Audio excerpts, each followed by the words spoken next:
moving forward, you transitioned, you walked away, you're moving into a new career, you're moving Yes. into what you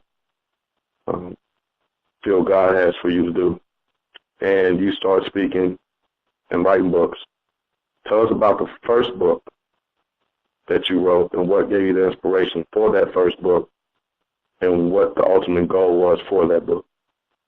My first book was entitled From the Heart of a Woman, Her Pain, Her Passion, and Her Reality. And it was basically about me. It was a compilation of poetry, but each poem had a synopsis of what was going on in my life.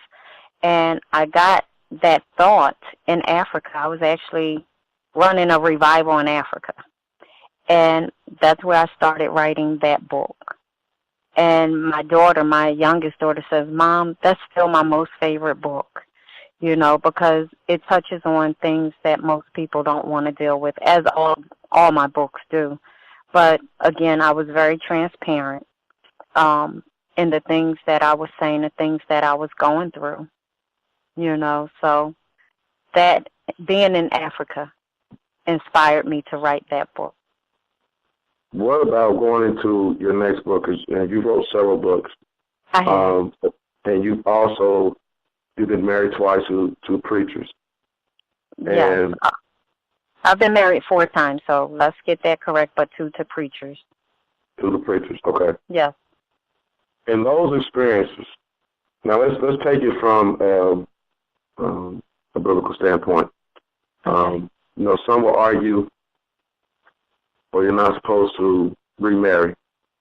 Right. Or says you're not supposed to remarry. And they will argue, well, what happened if she'd been married to two pastors? What happened? What did she do? What happened Right. in the situation? Explain what happened in those 2 particular situations where you felt you had to walk away and free yourself of those 2 marriages. Okay. Well, from those 2 marriages, I believe that I was spiritually abused, one physically, and the other more or less spiritually with the infidelity and stuff like that. Both of them had infidelity in them. But the first one I really needed to get out of because it was a matter of, I believe, life or death at some point, in the outright disrespect. So I made the choice to get out about 1.5 years later. Now, my 4th marriage to my other husband, that was interesting. That was the time when I really got to know God for myself, because we had moved to Alaska, and that was my first time having an experience with God, like really knowing God and really feeling Him and Him starting to communicate with me and me really communicating with Him.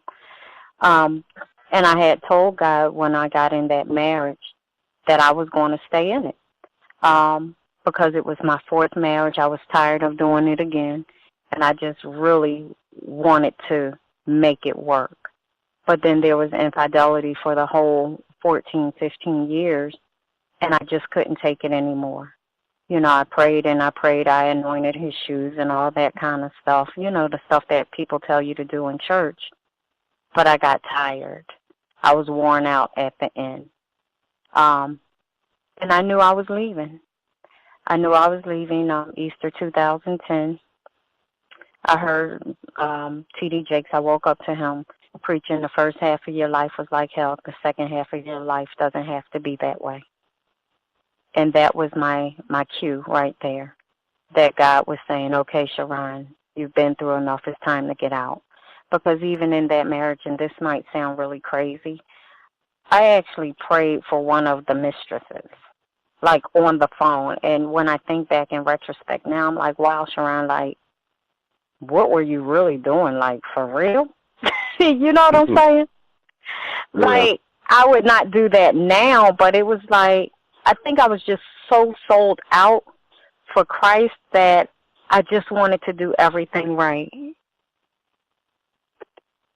Now, let me ask you this question. I'm pretty sure you've been asked this on by when you talk to people in conversation, friends, family, maybe even on interviews and such. But you've been married 4 times. Yes. To the pastors. Some would say, well, how she keep getting married? What's going on? What did she do? What's wrong? Is there anything wrong with her? What's going on? So the people who would probably have those questions when they hear this and they hear that you've been married 4 times, what would be your answer to that? Okay, and I do get asked that. Matter of fact, when I would go back to my home church, people be like, "Girl, what marriage you on?" It became a joke. But my first marriage, I was forced to get married because I was pregnant with my daughter. My family was very heavy in the church, and they did not want me to bring shame upon the family. So I got married before I had my daughter. Second marriage, I was back at Mom's house, and I just needed to get out. I was like, I got to get out of here. I met a guy, and we got married. But I must say that my first and second husband were absolutely phenomenal. I think that I was too young to really appreciate them. But when I look back now, it's like I know I could have made it work with either one of them because they're great men. So I think the maturity level and how we got married put a damper on the marriages. And not faulting them at all. I said I was immature. But my last 2 husbands, I can completely and honestly say that it was not my fault. Now, how long were these marriages? The first 3 between a year and a half. The last one, 14 years we got separated, 15th we got divorced.